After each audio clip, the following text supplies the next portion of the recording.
how do I increase my discipline and fast? So basically, what you're saying is, how do I make myself more capable of forcing myself to do the hard work even when I don't feel like it in a short amount of time? So the first thing that I did to increase my discipline is practice. Within the brain, there's something called neuroplasticity. And the thing that actually makes your brain good at something is called the myelin sheaths. So anytime you play like piano, I have a piano there.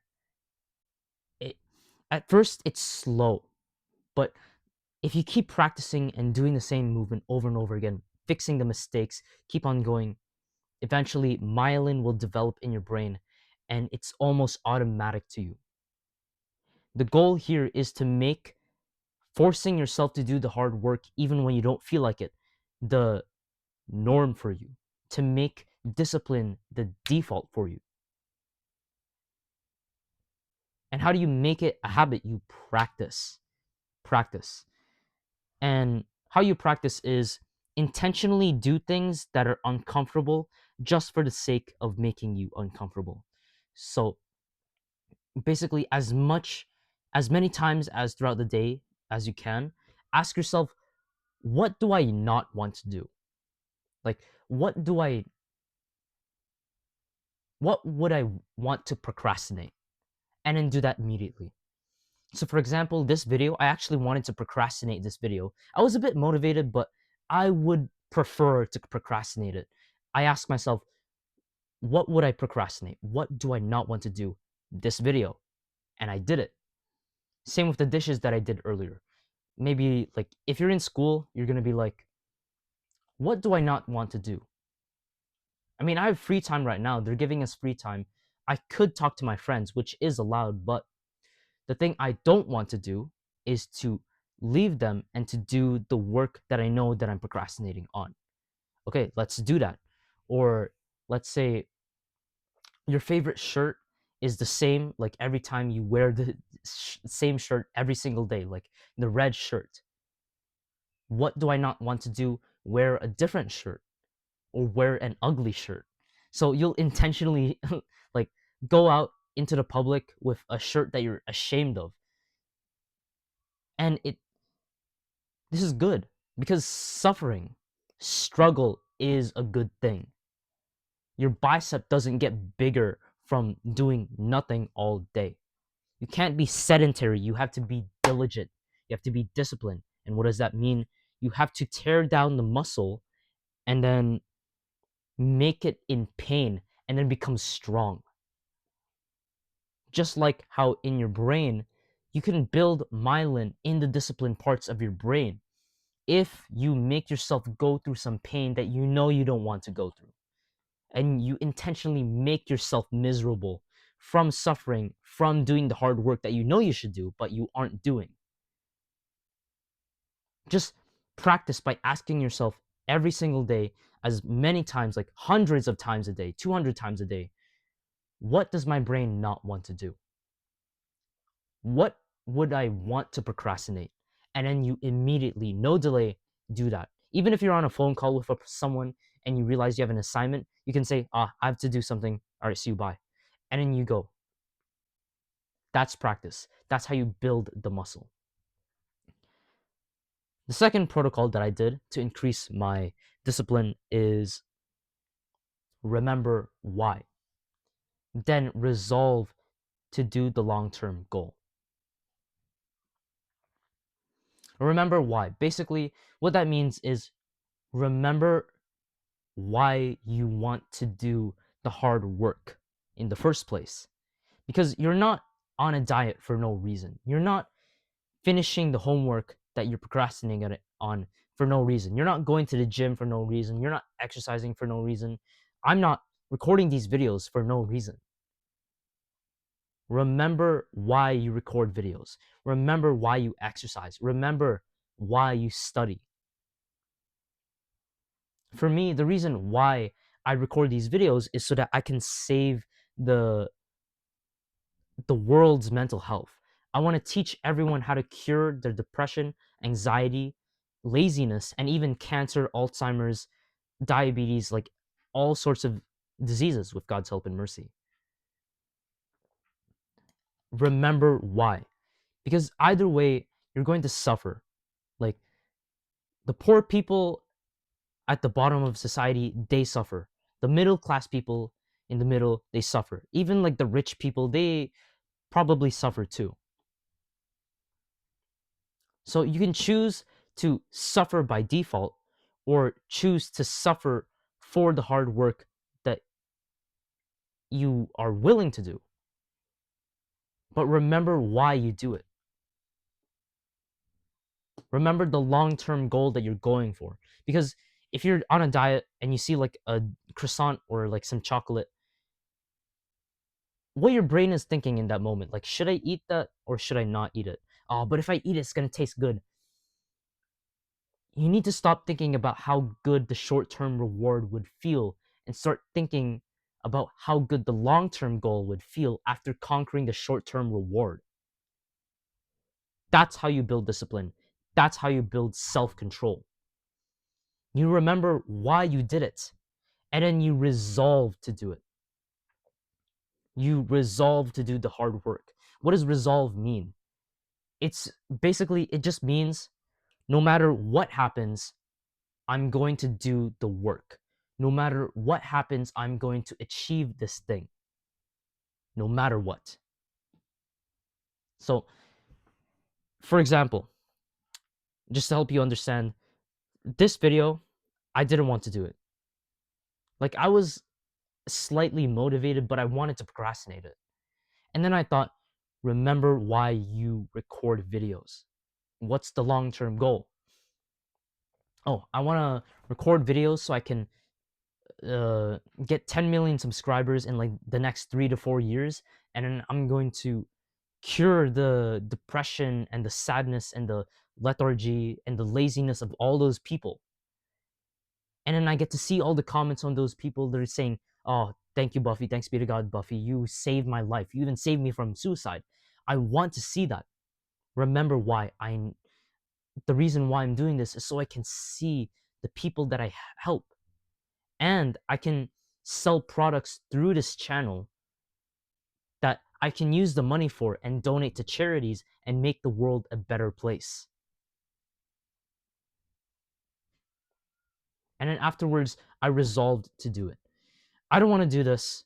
I don't want to record videos, but no matter what happens, no matter what inconvenience, challenge, or like criticism I get from all the haters in the comments, no matter what time constraint or fatigue I feel, I'm going to record this video no matter what. Because I know at the end of it, at the end of 3 years, 4 years, I'm going to help lots of people. And I'm going to feel purpose in my life. It's a lot harder to lose self control and to lose discipline when you keep your long term goals in mind all the time and you resolve to overcome the short term reward to arrive at the long term goal. Because the reason why people fail at self control is because they're not thinking of the reason why they wanted to start. They're just thinking, if I eat that chocolate, it's going to taste good. If I goon, it's going to feel good.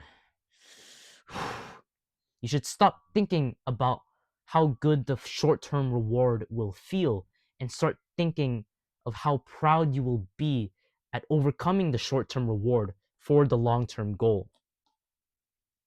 You didn't do this hard work for no reason. You didn't resolve to do all this sacrifice for no reason. You sacrifice all the short term things because you know there's a long term goal. So never forget the long term goal. Always keep it in your mind. Because if you don't, you'll think, it's going to feel, should I eat it because it's going to feel good now? But if I don't eat it, I'm going to be hungry. You're just going to be thinking of your impulses. Think of the long-term goals you'll have, not the short-term impulse reward that you'll feel for a tiny moment. So that's the second thing. And then the third point that I have is intermittent fasting and exercise to increase the ATP in your brain and to invoke the happiness advantage. So, intermittent fasting, what it means is you don't eat for a while. Like, you stop snacking and you eat only 2 meals. Some people you can do like 3 meals, like you have breakfast, lunch, and dinner. The goal of intermittent fasting, which what I'm doing right now, you need to skip breakfast because breakfast is not the most important meal of the day. And then you have only lunch and dinner. And then outside of those hours, you don't eat. And in between those 2 meals, you don't eat also. Me, even though I'm 14, like you can do intermittent fasting if you're a teen. Don't believe all these people like saying it's gonna starve you of nutrients. No, it's not. 12 p.m. I eat my first meal. 6 p.m. I eat my second meal. If it's 10 p.m. or if it's 11 a.m., I'm not gonna eat. And if it's like 3 p.m., let's say, it's within like 12 and 6, so it's within my feeding window, don't eat.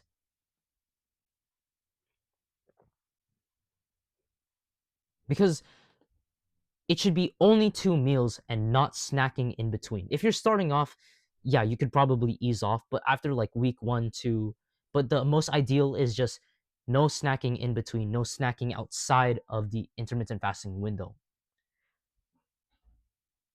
As much as possible,